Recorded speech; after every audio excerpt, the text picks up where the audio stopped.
ನಮಸ್ತೆ ಎಲ್ರಿಗೂ. ಕಿಚನ್ ಕನ್ನಡತಿ ಯೂಟ್ಯೂಬ್ ಚಾನಲ್ಗೆ ಸ್ವಾಗತ. ಇವತ್ತು ನಾನು ಪೇಪರ್ ಅವಲಕ್ಕಿ ಚೂಡ ಮಾಡೋದು ಹೇಗೆ ಅಂತ ತೋರಿಸ್ತಿದ್ದೀನಿ.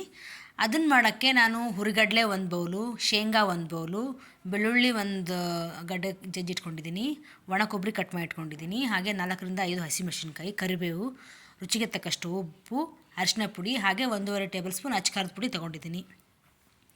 ಮತ್ತು ಪೇಪರ್ ಅವಲಕ್ಕಿ ತೊಗೊಂಡಿದ್ದೀನಿ. 1 kg ಅಷ್ಟು ತೊಗೊಂಡಿದ್ದೀನಿ. ಅದರಲ್ಲಿ ಒಂದು 3/4 ಭಾಗ ಮಾತ್ರ ಯೂಸ್ ಮಾಡ್ಕೋತೀನಿ. ಈಗ ನಾನು ಗ್ಯಾಸ್ ಮೇಲೆ ಒಂದು ದೊಡ್ಡ ಬುಟ್ಟಿ ಇಟ್ಟಿದ್ದೆ, ಯಾಕಂದರೆ ಸ್ವಲ್ಪ ದೊಡ್ಡದೇ ಪಾತ್ರೆ ಬೇಕು ಇದಕ್ಕೆ. ಅದು ಸ್ವಲ್ಪ ತಿರುವಾಡೋಕ್ಕೆ ಜಾಸ್ತಿ ಇರುತ್ತಲ್ಲ, ಹಾಗಾಗಿ ಸ್ವಲ್ಪ ಪಾತ್ರೆ ದೊಡ್ಡದೇ ಬೇಕು. ನಾನಿವಾಗ ಎಣ್ಣೆ ಹಾಕಿದ್ದೀನಿ.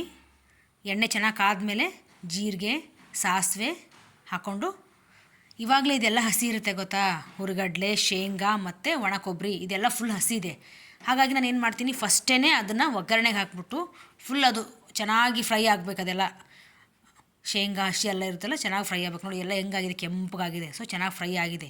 ಈಗ ಫ್ರೈ ಆದಮೇಲೆ ನಾನು ಇವಾಗ ಒಟ್ಟಿಗೆ ಬೆಳ್ಳುಳ್ಳಿ, ಕರಿಬೇವು ಮತ್ತು ಹಸಿಮೆಣ್ಸಿನ್ಕಾಯಿ ಈಗ ಹಾಕ್ಕೊಂಡು ಸ್ವಲ್ಪ ಚೆನ್ನಾಗಿ ಮಿಕ್ಸ್ ಮಾಡ್ಕೋತೀನಿ. ನಾನು ಹಸಿಮೆಣ್ಸಿನ್ಕಾಯಿ ಮತ್ತು ಅಚ್ಚಕಾರದ ಪುಡಿ ಎರಡೂ ಹಾಕ್ಕೊಂಡಿದ್ದೀನಿ. ನಿಮಗೆ ಬೇಡ ಅಂತಂದರೆ ಇದರಲ್ಲಿ ಯಾವುದಾದ್ರೂ ಒಂದು ಸ್ಕಿಪ್ ಮಾಡಿ ಒಂದು ಹಾಕ್ಕೋಬೋದು. ಎರಡು ಹಾಕಿದ್ರೆ ಚೆನ್ನಾಗಿರುತ್ತೆ ಅಂತ ನಾನು ಸ್ವಲ್ಪ ಟೇಸ್ಟ್ ಡಿಫ್ರೆಂಟ್ ಇರುತ್ತೆ ಅಂತ ಹಾಕ್ಕೊಂಡೆ. ಈಗ ಅರಿಶಿನ ಪುಡಿ ಹಾಕ್ಕೊಂಡೆ ಮತ್ತು ಖಾರದ ಪುಡಿ ಹಾಕಿದ್ಮೇಲೆ ನಾವು ತುಂಬ ಹೊತ್ತು ತಿರುವಾಡೋಕ್ಕಾಗಲ್ಲ. ಸೊ ಹಾಗಾಗಿ ಸ್ವಲ್ಪ ಲಾಸ್ಟಲ್ಲಿ ಎಲ್ಲ ಫ್ರೈ ಆದಮೇಲೆ ನಾನು ಖಾರದ ಪುಡಿ ಹಾಕ್ಕೊಂಡೆ. ಹಾಗೆ ರುಚಿಗೆ ತಕ್ಕಷ್ಟು ಉಪ್ಪು ಹಾಕ್ಕೊಂಡು ಖಾರದ ಪುಡಿ ಹಾಕ್ಕೊಂಡ್ಮೇಲೆ ಒಂದು ನಿಮಿಷದ ಒಳಗಡೆ ಒಂದು 40ರಿಂದ 50 ಸೆಕೆಂಡ್ ತಿರುವಾಡ್ಬಿಟ್ಟು, ಈಗ ನೋಡಿ ಎಲ್ಲ ಎಣ್ಣೆನೂ ಬಿಟ್ಕೊಂಡಿದ್ದೆ, ಚೆನ್ನಾಗಿ ಮಿಕ್ಸ್ ಆಗಿದೆ.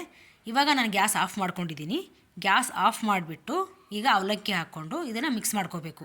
ಗ್ಯಾಸ್ ಆನಲ್ಲಿ ಇದ್ಕೊಂಡೇ ನಾವು ಮಾಡೋಕ್ಕೆ ಹೋಗಬಾರ್ದು, ಯಾಕಂದರೆ ಅದು ಕ್ರಿಸ್ಪಿಯಾಗಿ ಬರಲ್ಲ, ಕಟ್ಟಿ ಅನಿಸುತ್ತೆ, ಒಂಥರ ತಿನ್ನೋಕ್ಕಾಗಲ್ಲ. ಹಾಗಾಗಿ ನಾನು ಗ್ಯಾಸ್ ಆಫ್ ಮಾಡಿಕೊಂಡು ಈ ಥರ ಮಿಕ್ಸ್ ಮಾಡ್ಕೊಂಡಿದ್ದೀನಿ. ಮಿಕ್ಸ್ ಮಾಡಿಕೊಂಡು 1-2 ನಿಮಿಷ ಫುಲ್ ಸಿಮ್ಮಲ್ಲಿ ಇಟ್ಬಿಟ್ಟು ಆಮೇಲೆ ಚೆನ್ನಾಗಿ ತಿರುವಾಡ್ಕೊಂಡ್ರೆ ಕ್ರಿಸ್ಪಿಯಾಗಿರೋ ಅವಲಕ್ಕಿ ಚೂಡ ರೆಡಿ ಆಯಿತು. Thanks for watching.